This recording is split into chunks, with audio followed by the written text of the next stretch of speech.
I said something at a funeral. One good lady in particular says to me, I didn't find it good what you said. I didn't find it a blessing. My instant reply, without thinking, of course, it just flows straight out of me, was it wasn't for you. Which, oh no, on my reflection, I thought, goodness, that sounds like a terrible rebuke. But you see, we are so ego-centered that everything is seen in terms of, well, I didn't appreciate it, and I'm sure others didn't appreciate it who were there. And what they really feel is, surely nobody appreciated it. And I had to say, there was a key person there, a young chap who looked a bit wild, had long hair, tied back, was the nephew of the deceased. And he was so moved with mourning that he could scarcely articulate how he felt when he went forward to speak for his uncle. And several of us had tears streaming down our face. Not for the one that died. He's all right. He's fine. Well, unless you've got a poverty-stricken view of what death is about. No. Our tears were with the man who was crying in front of us, who's lost his dear uncle that he just wishes he had more of. He's filled with regret. He just doesn't want to lose his uncle. And so I said, I went forward and spoke, as of course Marshall has to at times. I feel this unction, is that the right word? I'm not sure.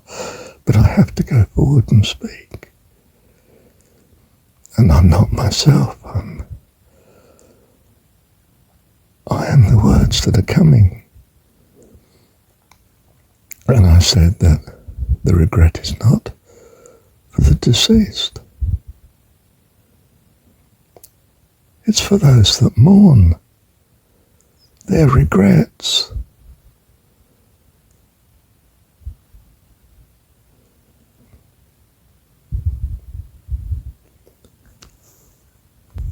But you're blessed by your regret. It makes you a more wonderful person.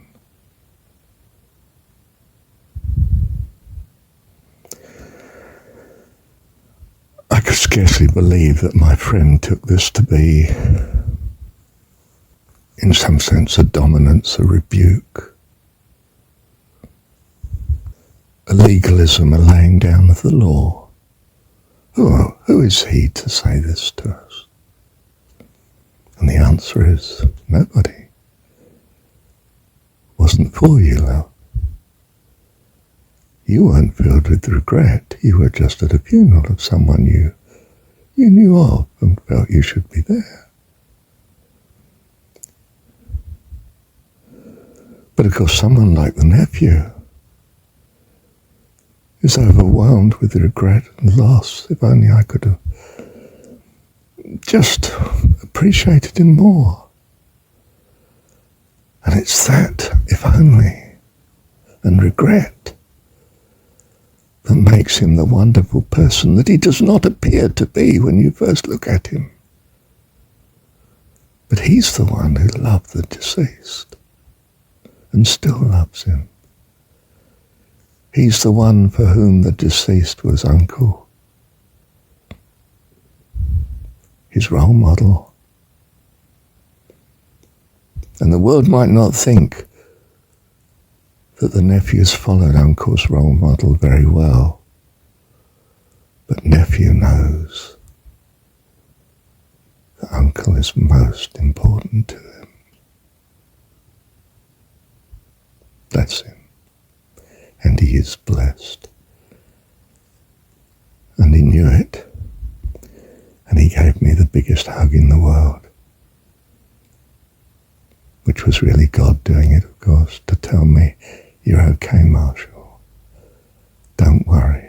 said the right thing. Bless you. And I am blessed, of course. Fancy having the privilege of God speaking through me to this man's needs. What an incredible privilege. I know you think this is elevating, but you see, this is what the prophet does. And he is elevated, of course. If you're not careful, you worship the prophet, which is a disaster. Unfortunately, my friend doesn't do that. She's well protected from doing that, I can tell you. Bless her. Thank you, Dad. Well, it's 4 in the morning. 5 minutes to 4. And I've been going since... I thought it was 1 o'clock. It wasn't, was it? It was something like 11:50, I think. I couldn't believe it was so early.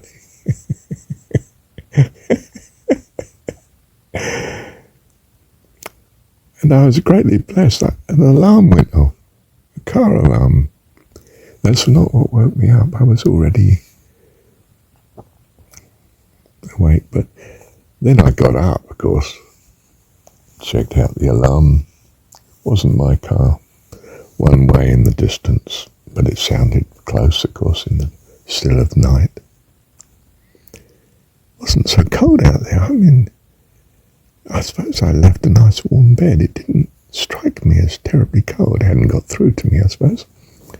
It's probably only about 3 degrees out there. I think that's what it's supposed to be. Or perhaps that's not until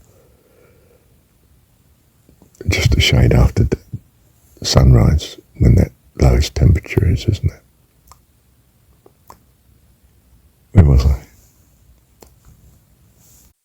Well, I'm going to go back to sleep now, aren't I? In case I don't have enough sleep to get through the day. Thank you, Dad.